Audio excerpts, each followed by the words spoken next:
I didn't dictate that transformation. I built it with partners. I made sure that at every level of the organization, my teams were building with the partners and that we were designing for them with them.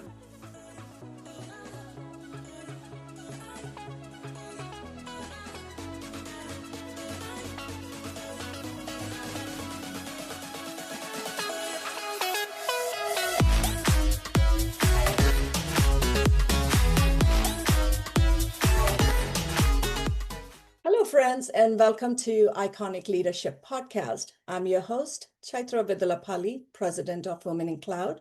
This podcast is for founders, executives, investors, and change makers who are done playing small and ready to lead movements that actually matter. Every week, we don't just talk about big ideas. We unpack lived experiences, pivotal moments, and real systems behind leadership that democratize access and creates lasting impact. Because here's what I believe, prosperity should be the default, not the exception. Together, we are here to democratize intelligence, elevate how you lead, and help shape the next 50 years of inclusive innovation. So today, I'm joined by Gavriella Schuster. She's a TEDx speaker, Opulus honoree, former Microsoft corporate executive, board director at Mimecast, Nerdio, and Antonio. And if you care about allyship, courageous leadership, and transforming your role in the age of AI, this conversation is for you. Formerly a Microsoft corporate executive, now serving on several PE-backed companies, Gavriella brings 30 years of global technology leadership around AI, data, and cloud transformation. Here's her impact. She managed a $40 billion of portfolio, an $8 billion P&L, and built a line of business growing to $10 billion in 4 years. She reimagined and turned around the once faltering Microsoft Partner Program, growing into a $40 billion powerhouse with more than 90,000 cloud service providers and over 12,000 published marketplace solutions. But here's what matters more than the numbers. She's also a fierce advocate for women's empowerment, using her influence to open doors and create access for the next generation of leaders in tech. And Gavriella was the sponsor of Women in Cloud, and she made this possible. So Gavriella, welcome. Thank you. Thank you, Chaitra. Gav, what was the last decision you made before coming onto this particular podcast? The last decision that I made was I was just actually working on a partnership strategy with the Mimecast team. That would be fun. So, Gavriella, when you think about this, you had some interesting experiences and phenomenal transformation. Can you take us back to the earlier experiences that shaped you as a builder and also a change agent? Good question. Chaitra, I go back to the moments long before I had an executive title, and actually even before I started professionally working. It was this moment when I was a junior in college and my father lost his job after 25 years working in the same organization. And I watched him pretty much unravel. His whole identity was so intertwined with his job that when it disappeared, it felt like he had nothing left. And that experience really shook me and it really shaped me. And it planted this deep fear in me, not of failure, but a fear of stagnation. And I realized I never wanted to be so specialized or so narrow or so comfortable in what I did that I couldn't pivot when the world changed. And honestly, that fear was a driver of my career. It became the catalyst and pushed me to reinvent myself over and over again, from operations to marketing, from engineering to sales, from product to ecosystems. It's why I stepped into roles that I knew I wasn't ready for, I took a lot of lateral moves. I embraced ambiguity. And I wasn't really chasing titles. I was building my own personal resilience. I think that the shift to leadership was when I stopped defining leadership as expertise and really started defining it as adaptability, curiosity, and courage. That is very powerful, Gav, because those moments with our parents really shape who we become. But when you were shifting from one role to another, because there was some kind of a curiosity and some kind of a fear, what was that made you say, I want to move from one place to another? Is it just stagnation, or was there more which drove you to try different experiences in your life? I pretty much had mapped out this roadmap for myself that said, if I want to have value, regardless of what might happen at Microsoft or if I ever got laid off or whatever, I want to be prepared. It meant that I really wanted to understand all facets of running an organization. And I was really blessed to, I had worked for about 10 years prior to working at Microsoft. But coming into Microsoft, it really gave me the opportunity to impact things at scale. And so I laid out, okay, that means I want to learn all these different facets of the business. And I would know that it was time for me to move on when I was feeling comfortable, when I felt like, oh, I've done this before. Let me go pull that up. Right. Those were the moments, those were the flags in my head that said, oh, it might be time for you to go find that next thing in your journey. Yeah, and was there someone who actually influenced your belief for you to experience these kind of interesting journeys you took?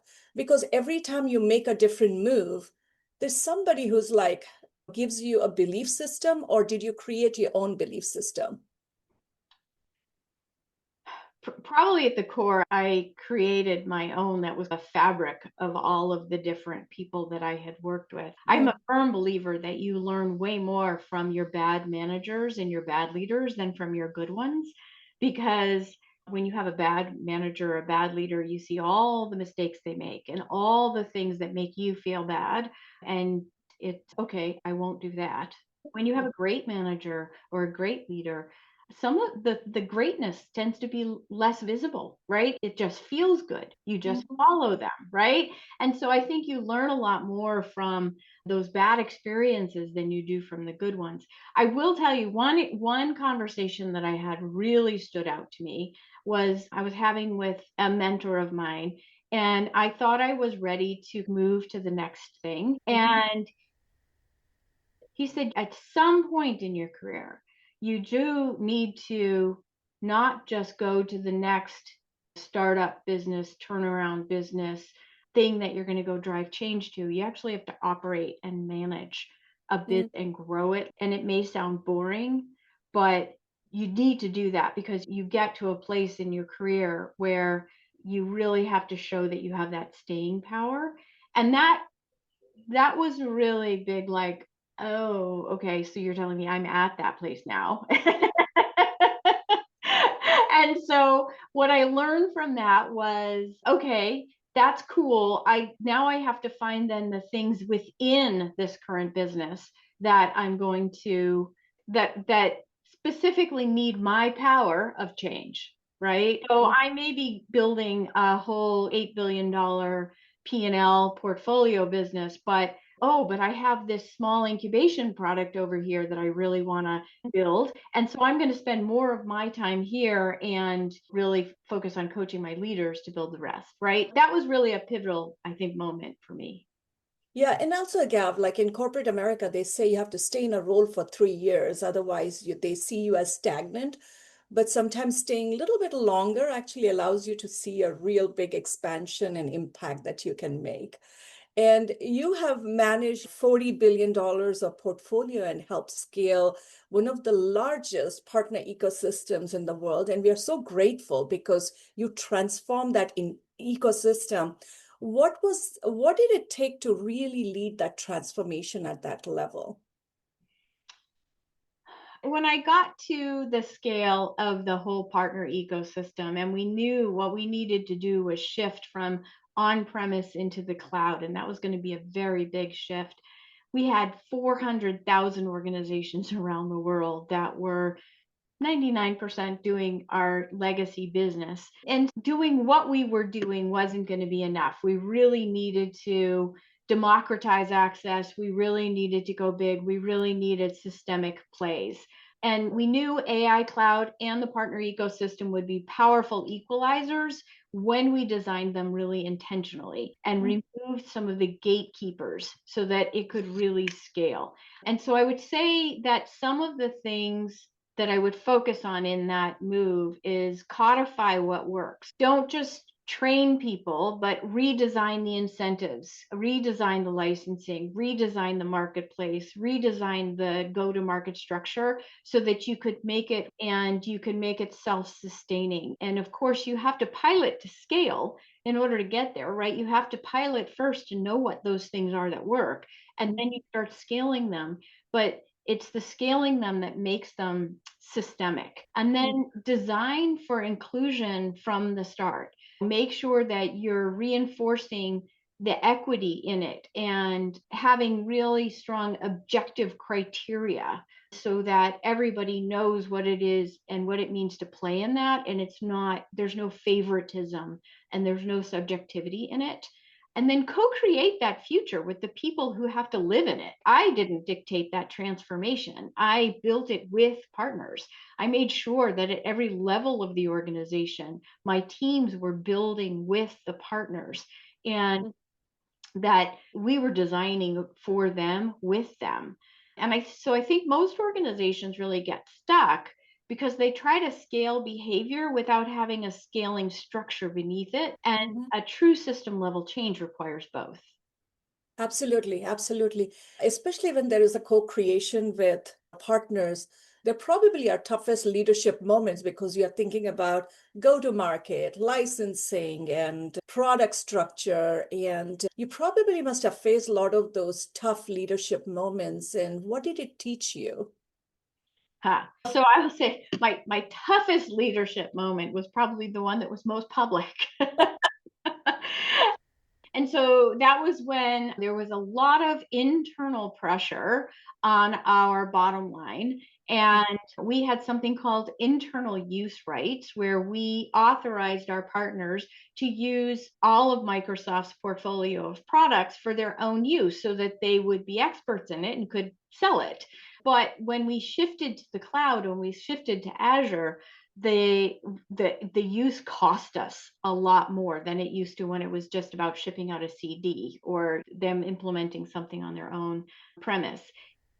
And so there was pressure for us to reduce their access. And I had, my team was working on it, and they were working with partners, but apparently they were working with a pretty small subset of partners on those constrictions. And then after we announced it, the response was not good. And that's probably an understatement, right? And so we were going into this our partner conference, our annual partner conference, and I had partners coming at me with, felt like tomatoes and pitchforks. And I quickly gathered up the team and the Microsoft executive team, not just my team. And we talked about what was going to be the impact here and how this was a much more negative response than we had anticipated. And I recommended that we change course. That even though we had announced it, that we really take more time, listen to them, and change course. And so I had to go out to this crowd. You probably remember, I had to go out to this crowd, 16,000 people, and tell them we were wrong. We heard them, and we were going to back off, and we were going to go in a different direction. And Gav, I was on the audience side, and we were so nervous, like biting our nails of what the answer is going to be, because every partner was impacted with the internal use license. And when you came and said, we got it wrong, I can't tell you the roar in the room. People could not believe that Microsoft actually came and said that, and they heard us. That one was a moment because we all experienced that. That one was true leadership. So how did you keep your teams connected to the purpose at that size and that kind of scale? What did you do? There has to be some unique leadership style you may have to implement. Yeah, I think that my leadership really rests on three core principles. One, lead with purpose, lead with people, and lead with courage. So, lead with purpose. So, if you don't know why you're doing the work, then it's going to get lost in the noise. If you don't know what does success look like and bridging every single person in the organization, their job to that purpose, then they get lost in the noise. But when you have that anchor, it keeps everyone steady and everyone moving forward. Second one, on leading with people, it's my job has always been to create environments where people thrive, where they feel seen, they feel valued, they feel empowered, they make great decisions because they understand that broader purpose. And so for me, inclusion isn't a value, it's a daily practice. And then lead with courage. Courage is about asking hard questions and taking action, and that's difficult, right? Challenging assumptions, speaking truth even when it's very uncomfortable, and it's the humility to admit when you're wrong and keep focused on what else is shifting in the landscape and what have we missed and how can we do better. So I would say that this framework wasn't shaped by success, it was shaped by reinvention. It, like I said, it was shaped by the failures and stepping into roles I wasn't quite ready for, navigating those turnarounds and learning to trust my voice, even when I was the only woman in the room. And Gav, with all the speakers who have come in the podcast, everyone has led saying a lot of the strategies and principles were really shaped through the failures, not through just the success. So it's a unique pattern that we all share. And when I saw your TED talk on allyship, it was very clear because you really talked about how you show up really well for each other. And you have been a leading voice on allyship. And you have said something that really stood out. Representation without equity and inclusion is performative, not transformational. So what does true allyship look like in action, not just intention? True allyship is shaped by the behaviors that everyone in the organization exhibits every single day. And when you're an ally, it's how you show up in those moments that matter, in those awkward moments, in those times when someone slips up and says something that is a moment of exclusion. And how do you reshape that to be a moment of inclusion? How do you bring people back into the conversation as opposed to shutting them out? And when you have diverse representation, it's not enough, because if you aren't listening to them, if you aren't approaching that with curiosity to understand what is their lived experience and how is it different from each other, and how is that going to shape the way that you do decision making, then it's not helpful to have that diversity. You need to have that layer of real daily inclusion, and everyone needs to feel like they're equals. Everyone needs to feel that they have an equal say and that they are equally valued.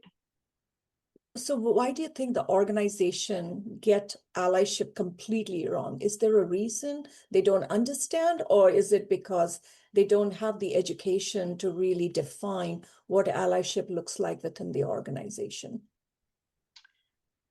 There's a number of ways they get it wrong. One is that they use it as a soapbox to make someone who isn't acting in an inclusive way to feel blamed or shamed. And that in and of itself actually is the opposite of what you want in an allyship, because then that creates exclusion again. And so that's not allyship. And allyship is not rescuing somebody. It's not noticing that some statement was made that was just really offensive to a group of people and being like, I need to come and be this hero to rescue you from this evilness, right? It's not that either. It's much more subtle, and it's really about creating the space and using the power that you have in that moment to re-empower those that might have just felt dismissed or offended or excluded, and not putting that burden back on the person who might have offended them, but really bringing them back into the conversation too, and sharing the way that makes that a learning experience for them. Actually, it really makes people seen, heard, and also felt in the room. Gav, I only had learned sponsorship and mentorship. But when you introduced allyship, for me, that felt really true to lead effectively in the organization. And when I saw your framework during your TED Talk, it was very powerful. So can you take us through the allies framework? How does it work? Yeah, really, I say there are 6 actions that allies take with intention every single day. They advocate. So, advocate is that what do you do in those moments that matter? How are you speaking up, not being a bystander, making sure that when you notice there's that moment of exclusion or a microaggression, that you are actively working to bring everybody back into the conversation. The second one is lifting other people up, right? When you are in a marginalized group and when you are an only in any group, you tend to lose confidence. You tend to start thinking, wow, I think so differently than the rest of these people. Do I really belong here? Or maybe I'm missing something. And so, what they need in an ally is someone who's going to lift them up, build up their confidence, notice the things they're doing well, and reinforce that. The next one is listening. Now, this sounds so easy, and it's probably the hardest one because it means that you are practicing being an active listener, being present in that conversation all the time. You're quieting the chatter in your mind. You're not listening to figure out what you're going to say next or anticipating something or trying to come to an answer, but you're setting aside your judgment and you're listening with curiosity. Those first 3 things are really reactive, meaning you can do them anytime, anywhere, with anyone. The next 3 elements are more proactive. And they're more things that people think about when they think about allyship, right? They are inclusion, right? So looking around the room to make sure that everyone who should be in this conversation is present. And then anyone who has something to say is actually having the space to say it, to contribute. And then elevating those around you, right? This requires you to be in partnership with those that you are an ally for and with, because you could be shining a spotlight on them in a time when they don't want the spotlight, which would have the opposite effect of what you want. So elevating them is about elevating their position, elevating the work that they do, spotlighting the work, really showcasing those success, celebrating together. So that's elevating. And then sponsoring, it's the end of the journey, right? You can't really sponsor someone effectively unless you've actually been through all of those other elements of the journey with them, right? Because sponsorship means that you understand what that individual is trying to achieve, what they want, and then you are going out of your way to find those opportunities for them and to promote them into them, to sponsor them even when they're not there. So those are the 6 actions that allies do, and they do them with intention every single day. And Gav, can anyone do within the organization and within their life? They can do it, or is it for a very specific group of people this applies to? It's a great question. Anyone can be an ally at any time for anyone. You can be if you are a first year in an organization and your leader is being knocked about, right? You can be an ally, right? You can be an ally for anyone in the organization. It's not hierarchical.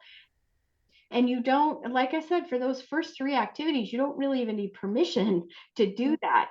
And it is about stepping in and standing up and really granting power back to somebody by saying simple things like, oh, before we move on, can you just say that again? Because I found it really powerful and I want to hear it again, right? And you can say that to anyone.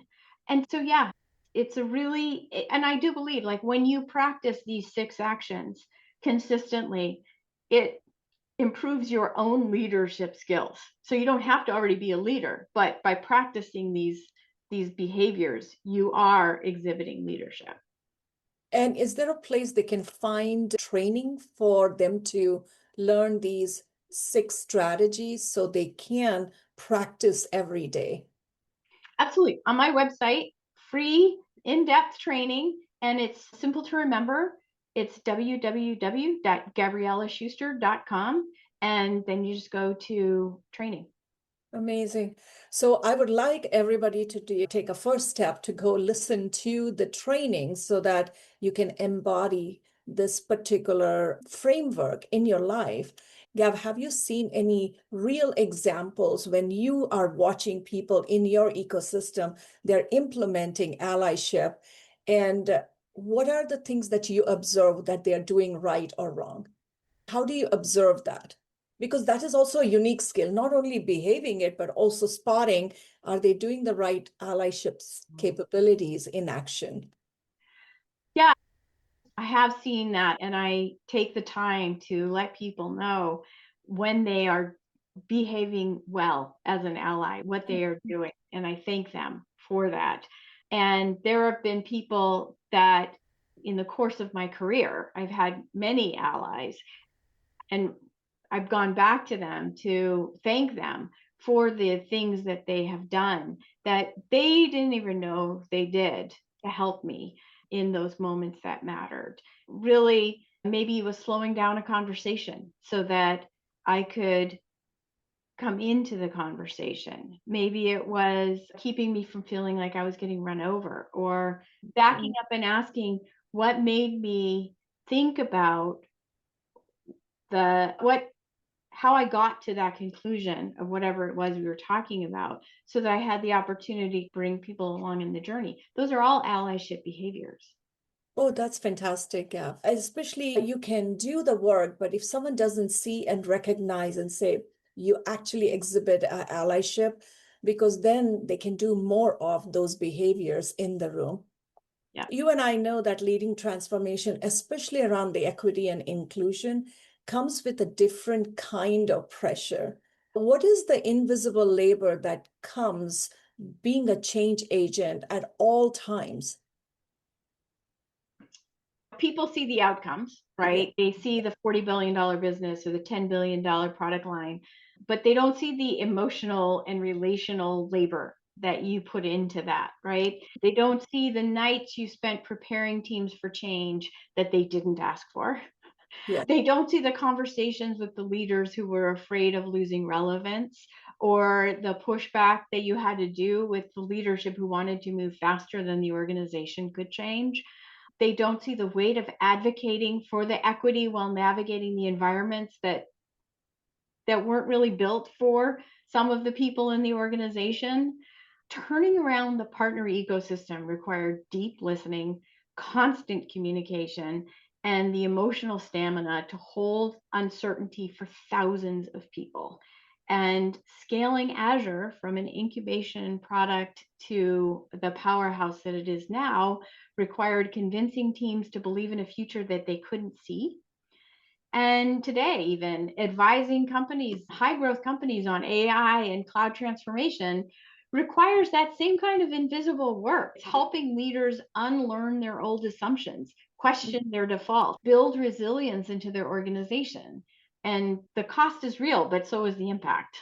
So, is there something that people underestimate about leading this kind of change? Because AI is going to push everybody to transform their mindset, transform their business, transform their ecosystem.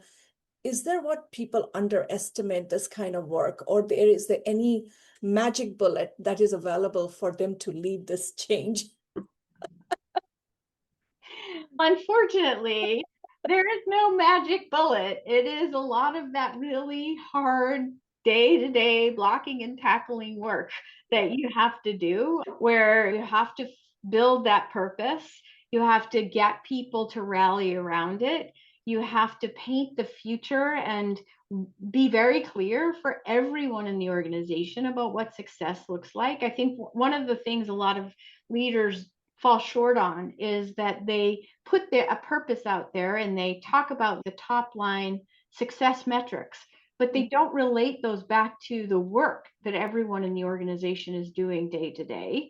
And so then there's just this gap, this huge disconnect, and no one knows how to get there. They don't know what they're doing that would impact that result. And so you don't have, I like to picture there's two good analogies. One is the analogy of a rowing team, right? And if everyone isn't rowing in the same direction, then you're never going to get where you're going. You're not going to win the race, right? The other one is thinking of a peloton, where sometimes you have to have someone in the lead and everyone else is drifting behind them, and then they fall back and someone else takes the lead and everyone drifts behind them, so that you can recharge and have the energy necessary to keep going. And both of those to me are the sign of teams that are in alignment and where you've done that hard work.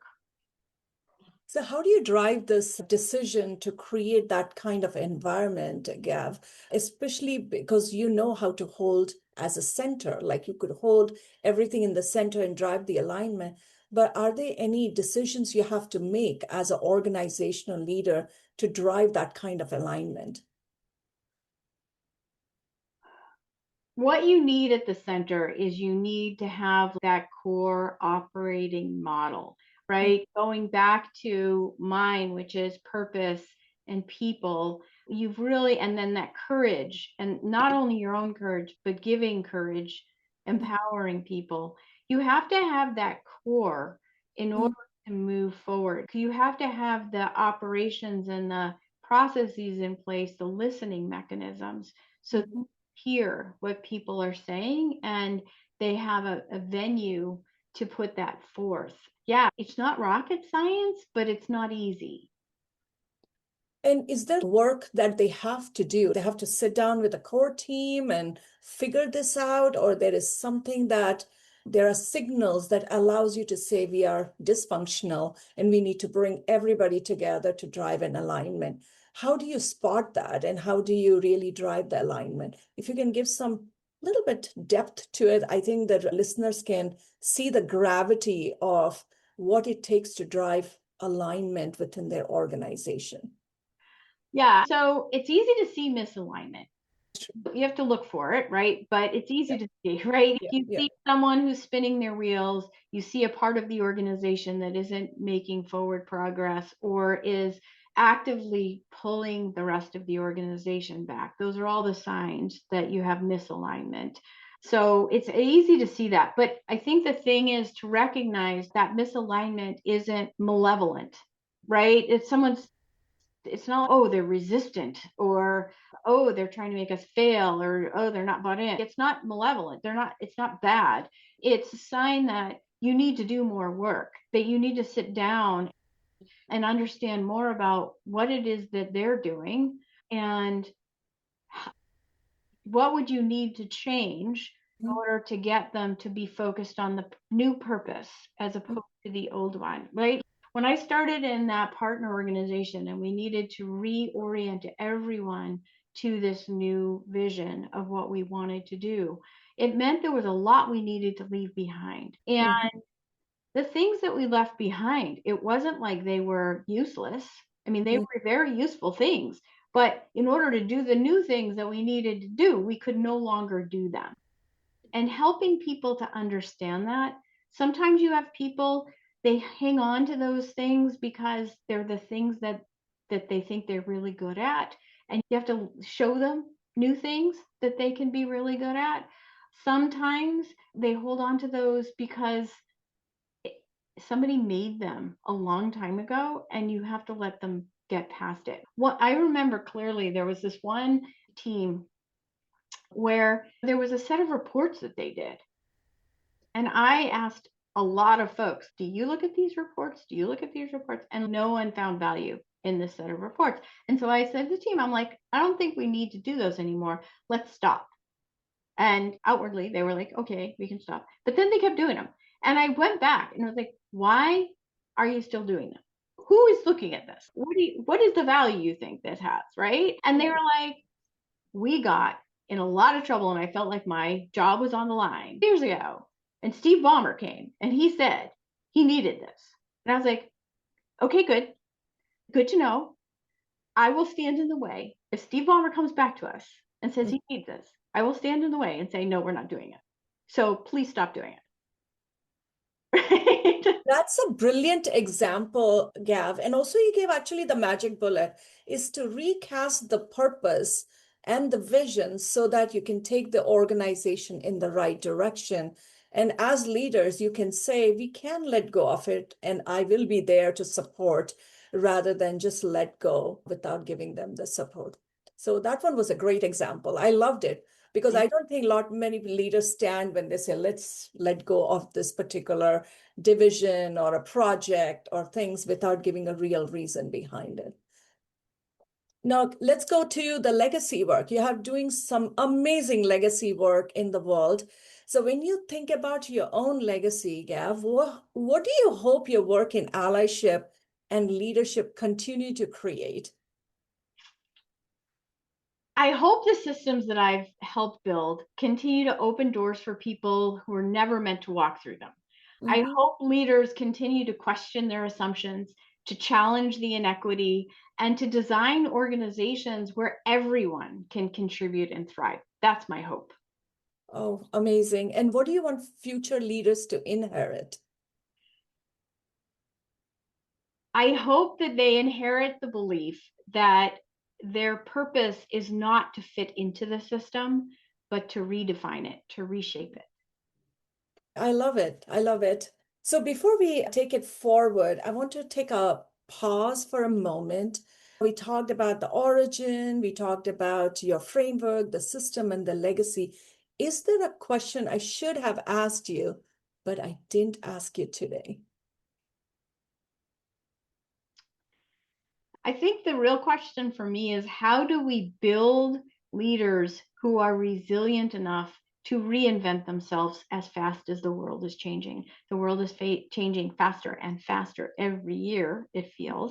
And that reinvention is so necessary. That resilience is so necessary. And it is the work that will define the next era.